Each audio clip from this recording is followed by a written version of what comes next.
चुनाव का माहौल नज़दीक आ गया है और जाहिर सी बात है चुनावी हलचल आप हमारे ज़िले में महसूस कर पा रहे हैं। ज़िले के साथ साथ पूरे प्रदेश में देखा जा रहा है। भाजपा की बात की जाए तो भाजपा में कुछ ऐसे दावेदार सामने आ रहे हैं जिनका नाम सामने आ रहा है। उन्हीं में से आज एक दावेदार के साथ हम मौजूद हैं। परिचय के मोहताज नहीं है वो, प्रदेश मंत्री भाजपा के जगदीश राम अरोड़ा जी। उनके निवासी स्थान पर आज हम मौजूद हैं और चुनावी रणनीति से संबंधित कुछ चर्चाएँ होंगी। सबसे पहले मैं आपका स्वागत करता हूँ हमारे चैनल। नमस्कार। और वैसे तो परिचय के मोहताज नहीं है आप, फिर भी मैं चाहूँगा कि हमारे दर्शकों को थोड़ा सा एक परिचय दे दीजिए अपना। मैं भारतीय जनता पार्टी का एक छोटा सी कार्यकर्ता हूँ जो 10 साल लगभग जिला का कोषाध्यक्ष का दायित्व निभाया और उसके बाद 4 साल जिलाध्यक्ष का दायित्व निभाते हुए अभी वर्तमान में प्रदेश मंत्री के दायित्व में हूँ। जी, तो ये तो परिचय की बात हो गई। अब हम सीधे सवालों की तरफ चलते हैं। पहला सवाल मेरा यही रहेगा कि आपकी राजनीतिक पृष्ठभूमि इतनी मजबूत रही है, दृढ़ रही है, यहाँ तक का सफ़र आपने कैसे तय किया? देखिए, मैंने भारतीय जनता पार्टी के छोटे से कार्यकर्ता के रूप में अपना कार्य प्रारंभ किया और आज जिस मुकाम में पहुंचा हूं, निश्चित रूप से भारतीय जनता पार्टी के सभी कार्यकर्ताओं ने मिलजुल के मेरे साथ काम किया, इसलिए मैं यहां पर पहुंचा हूं और आगे भी भारतीय जनता पार्टी का जो नेतृत्व दायित्व देगा मुझे उसको करना है। जाहिर सी बात है, धमतरी को आप इतने समय से देख रहे हैं, एक धमतरी को फलते फूलते देख रहे हैं। धमतरी कहीं ना कहीं देखा जाए तो क्योंकि यहाँ से बहुत सारी चीज़ें जाती हैं। पहले अंग्रेजी कालीन जब साम्राज्य रहा था, यहाँ से काफ़ी मात्रा में जो है वनोपज जाता था और बहुत सारी चीज़ें जाती थी, रेलवे लाइन्स बिछी हुई थी और अभी भी भिलाई स्टील प्लांट को यहाँ से पानी जो है सप्लाई होता है। लेकिन कहीं ना कहीं धमतरी उस स्तर पर नहीं पहुँचा है इस मामले में, विकास के मामले में। जैसा रायपुर, दुर्ग और भिलाई की बात की जाए तो आप धमतरी को महसूस करते हैं, तो क्या ऐसा होना चाहिए? धमतरी के पृष्ठभूमि में क्या बदलाव अभी भी ज़रूरी आप मानते हैं? देखिए, धमतरी कहा जाए तो वनोपज से भरी हुई है, माइनिंग से भरी हुई है, लेकिन मुझे लगता है कि भारतीय जनता पार्टी की सरकार में जो विकास के काम हुए वो कांग्रेस की सरकार के काम में विकास के काम ठप पड़ गए, रुक गए। आज धमतरी पिछड़ा हुआ नज़र आता है और हमारा उद्देश्य होना चाहिए कि धमतरी के लिए सोचें, धमतरी के विकास की बात करें। इसी बातों को लेकर मैं जगह जगह धरना प्रदर्शन करता हूं। आज सड़कों की हालत जो आप देख रहे हैं, उस स्थिति की जिम्मेदार कोई है तो कांग्रेस की सरकार है। जब आपके रोड, मार्ग, सड़क अच्छी नहीं होंगी तो विकास का काम कैसे होगा? लोग धमतरी आने में कतराते हैं, उनको मालूम है कि धमतरी की स्थिति क्या है। यहाँ से रेत का माइनिंग का काम भरपूर हो रहा है, लेकिन उस अपेक्षा में जितना काम हो रहा है उतना पैसा नहीं आ रहा है। चिकित्सा के क्षेत्र में धमतरी पिछड़ गया, इसकी जिम्मेदार भी है तो कांग्रेस की 5 साल की सरकार है। तो धमतरी की बात की जाए तो धमतरी में भाजपा में कई ऐसे दावेदार मौजूद हैं जो विधानसभा में प्रबल दावेदारी देते हैं। उनमें से आप भी एक हैं। ऐसा हम मानते हैं कि आपका नाम जो है सामने आ रहा है। अगर आप को टिकट मिलता है तो आपकी पहली प्राथमिकता क्या होगी? आपको टिकट मिलने के बाद की रणनीति क्या होगी आपकी? देखिए, पार्टी अगर मौका देती है मुझे और जनता का जनादेश प्राप्त होता है, जनता का आशीर्वाद प्राप्त होता है, तो सबसे पहला काम होगा विकास का काम। जो इन 5 सालों में धमतरी का जो विकास रुका हुआ, पिछड़ा हो गया, उसको ठीक करना और विकास का काम कराना, ताकि रोजगार के साधन मुहैया हो लोगों को। रही बात, मैंने कहा चिकित्सा के लिए अच्छी सुविधाएं देना। आप देख लीजिए, प्राइवेट हॉस्पिटल दिन ब दिन चौगुनी तरक्की कर रहे हैं। उसका कारण है सरकारी अस्पतालों में सुविधा न होना, मुहैया न होना। इसका बहुत बड़ा कारण है। आम जनता को जो सुविधा चाहिए वो नहीं मिल पा रहे हैं, इसलिए सरकारी अस्पताल को अच्छे से बना के अच्छी सुविधाएं उपलब्ध कराना, ये मेरा उद्देश्य रहेगा। रोजगार के लिए लोगों को विकास का काम मिले और शिक्षा के क्षेत्र में धमतरी आज भी बहुत ज़्यादा पिछड़ा हुआ है। अपेक्षा भिलाई देख लीजिए, रायपुर देख लीजिए, दुर्ग देख लीजिए, बिलासपुर देख लीजिए। मेडिकल कॉलेज के लिए प्रयास करना, ये मेरी ही प्राथमिकता रहेगी धमतरी क्षेत्र के लिए। मेडिकल कॉलेज बहुत ही बढ़िया जो आपने मुद्दा उठाया है। बहुत समय से मेडिकल कॉलेज की जो है मांग रही है यहाँ पे। कई जो सत्ताधारी नेता हैं उनका कहना है कि मेडिकल कॉलेज के लिए पर्याप्त सुविधाएं नहीं है यहाँ और पर्याप्त जगहें भी नहीं है। ऐसा क्या सच में ऐसा है? क्योंकि धमतरी इतना बड़ा जिला है, उसके बावजूद ऐसी बातें सुनी जाती है कि मेडिकल कॉलेज के लिए पर्याप्त सुविधा नहीं है, जगह नहीं। देखिए, नेताओं में इच्छा शक्ति की कमी है, ज़मीन की कहीं कमी नहीं होती, इच्छा शक्ति होती तो आज मेडिकल कॉलेज की तैयारी होती। देश के प्रधानमंत्री माननीय मोदी जी प्रयास करें हर जिले में मेडिकल कॉलेज खोले। हमारे लोकल के नेताओं, कांग्रेस के नेताओं के द्वारा और छत्तीसगढ़ सरकार के द्वारा एक बार भी पत्र नहीं दिया गया कि धमतरी मेडिकल कॉलेज खोला जाए। इसलिए धमतरी पिछड़ा हुआ है, मैंने कहा, और आगे भी यही स्थिति रहती है तो दुर्भाग्य होगा धमतरी के लिए। इसलिए इस बार हम लोगों ने प्रयास किए सरकार परिवर्तित हो, कांग्रेस की सरकार हटे, भाजपा की सरकार बने, और हमारी प्राथमिकता धमतरी को मेडिकल कॉलेज देना ये रहेगा। सत्ताधारी ऐसा दावा करते हैं कि भाजपा में कोई चेहरा नहीं है जो धमतरी में विधायक के पद पर जाके विराजमान हो सके, या भाजपा में कोई ऐसा चेहरा नहीं है जो दावेदारी पेश कर सके, दमदारी पेश कर सके। सत्ताधारी ऐसा दावा करते नजर आते हैं कि यहाँ से धमतरी से अब भाजपा का जो है सत्ता खत्म हो चुका है, वापस नहीं आएगा। इस बारे में आप क्या कहना चाहेंगे? देखिए, धमतरी के कांग्रेस नेताओं को थोड़ा सी शर्म होती तो इस विषय को नहीं कहते। खुद तो रायपुर के नेता के भरोसे चल रहे हैं। गुरमुख सिंह होरा का निवास रायपुर है, 10 साल विधायक रहे, और आज भी सबसे बड़े दावेदार कांग्रेस के लग रहे हैं तो गुरमुख सिंह होरा ही लग रहे हैं। यहाँ के नेता हैं कहाँ? अगर यहाँ का नेतृत्व नेता रहता तो धमतरी के विकास की बात करते। आज विकास के लिए बार बार आंदोलन क्यों पड़ रहा है? धमतरी में कांग्रेस का नेतृत्व खत्म हो चुका है। इनका सिर्फ नेता है तो एक गुरमुख सिंह होरा है और दूसरे रायपुर में रहते हैं। धमतरी में कांग्रेस का कोई नेतृत्व नहीं है। भारतीय जनता पार्टी में तो बहुत सारे नेता हैं, पार्टी किसको देती है, दावेदारी करना एक बात अलग है। बहुत सारे दावेदार हैं जिनको पार्टी तय करेगी, उनको चुनाव की टिकट प्राप्त होगी, बी फॉर्म प्राप्त होगा। विधानसभा क्षेत्र में आप विधायक बनते हैं यहाँ के, तो विधायक बनने के बाद ऐसी कौन सी चीज़ें आपको अभी नज़र आती हैं जो धमतरी के लिए बहुत ज़्यादा ज़रूरी है, जैसे पहली प्राथमिकता आप देना समझेंगे? सबसे पहले मैं प्राथमिकता देना चाहूँगा रोजगार के लिए। विकास के काम होंगे तो रोजगार आएगा, विकास के काम होंगे तो बहुत सारी चीज़ें अच्छी होगी। अभी विकास के काम नहीं है, रोजगार नहीं मिल रहा है तो अपराध बढ़ रहा है। अपराध बढ़ने का सबसे बड़ा कारण है बेरोजगारी। बेरोजगारी दूर करने के लिए सबसे बड़ा प्रयास होगा विकास का काम हो, ये प्रमुख मेरी संकल्प रहेगा पूरा करने का।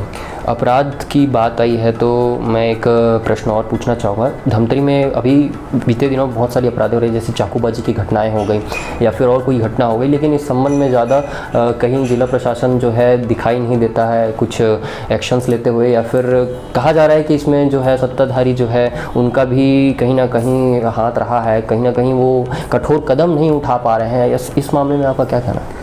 जिस थाने में एफआईआर कांग्रेस कार्यालय से बोलने के बाद लिखी जाती है उसमें आप प्रशासन की बात कैसे कर सकते हो? मैं बार बार यही कहता हूं, जिनको एफआईआर लिखानी है पहले कांग्रेस कार्यालय जाए तब एफआईआर दर्ज होगी।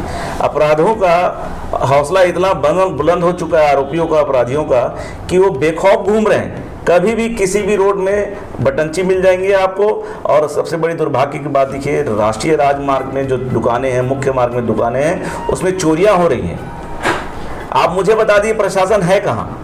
एडमिनिस्ट्रेशन खत्म हो चुका है, सारा का सारा एडमिनिस्ट्रेशन कांग्रेस कार्यालय से चल रहा है। वो केंद्र स्तर की बात हो या फिर हमारे प्रदेश की बात हो या धमतरी की बात हो, हमेशा कांग्रेस के जो पार्टी के कार्यकर्ता हैं वो हमेशा एक ही बात कहते नज़र आते हैं कि भाजपा जो है सिर्फ श्री राम के मुद्दे को लेकर ही चलती है, वोट बैंक सिर्फ उनका इसी से चलता है और एक ध्रुवीकरण किया जा रहा है, ऐसा कहा जाता है। तो ये किस हद तक सही है बात?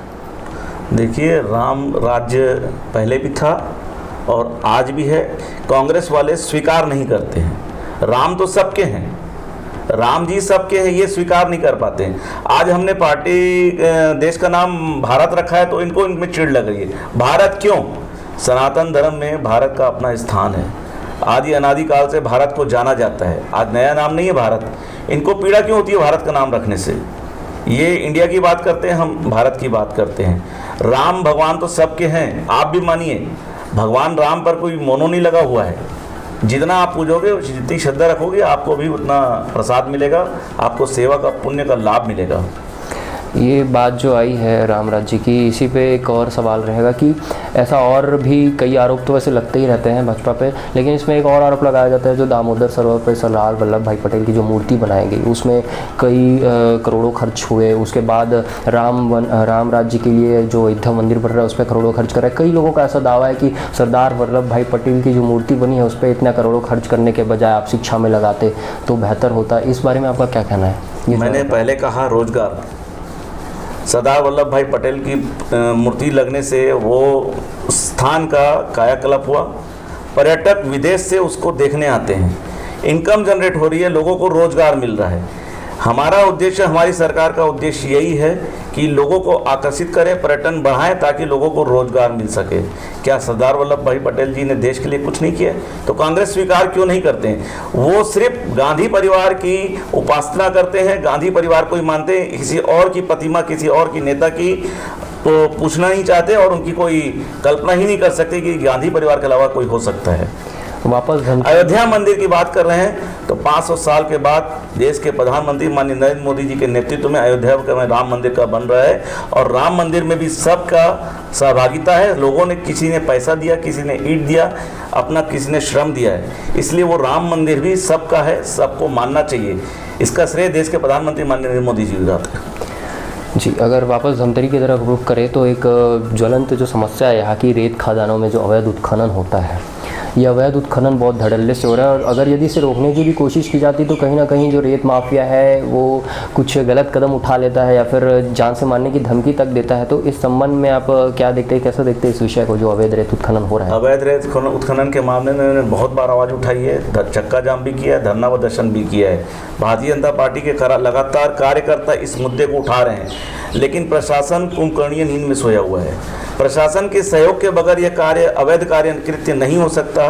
माइनिंग अधिकारी जानता है कि अवैध उत्खनन हो रहा है, उसकी हिम्मत नहीं होती वहां जाके काम कर सकूं, किसी को रोक सकूं, क्योंकि सरकार की संलिप्तता के बगैर, प्रशासन की संलिप्तता के बगैर यह अवैध कृत्य नहीं हो सकता है। कांग्रेस के सारे नेता इसमें सहभागी, इन्वॉल्व हैं।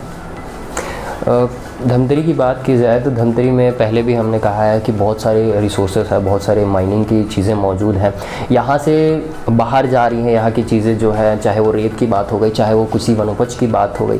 तो लोगों का ऐसा मानना है कि अगर धमतरी की चीज़ों को धमतरी में इस्तेमाल पहले किया जाता तो हो सकता है धमतरी की तस्वीर बदल जाती। इस बारे में आप क्या कहते हैं? देखिए, व्यापार करने के लिए बहुत सारे क्षेत्र हैं, लेकिन इस व्यापार में अगर बाहर जाता है, लीगल तरीके से जाए, जिससे रेवेन्यू जनरेट हो, लोगों में पैसा आए, तो उसमें कोई हस्तक्षेप नहीं हमारा, लेकिन काम लीगल होने चाहिए। धमतरी में बहुत कुछ है। अनाज के मामले में कहूँगा, धान का कटोरा कहा जाता है धमतरी को। यहाँ के चावल विदेशों में भी जाते हैं, तो विदेशों में जा रहे हैं तो लीगल तरीके से जा रहे हैं, अवैध तरीके से नहीं जा रहे हैं। इनकम आ रही है, इनकम लोगों में बट रही है। यही तो एक उद्देश्य है हमारा कि सही काम हो, सही प्रशासन हो, सही सरकार हो, इसलिए हमने परिवर्तन यात्रा प्रारंभ की है। भाजपा अगर सत्ता में आती है धमतरी में, तो धमतरी में वैसे तो रोज़गार के अवसर बहुत मौजूद है, लेकिन अपराध एक मुख्य मुद्दा रहेगा। और शराब, पहले भी कहा जाता था कि शराबबंदी का जो वादा किया गया था सरकार में, सत्ताधारी सरकार में, वो असफल रहा है। तो शराबबंदी भाजपा कैसे इसे लेकर चलेगी? देखिए, शराबबंदी का वादा कांग्रेस सरकार ने किया था।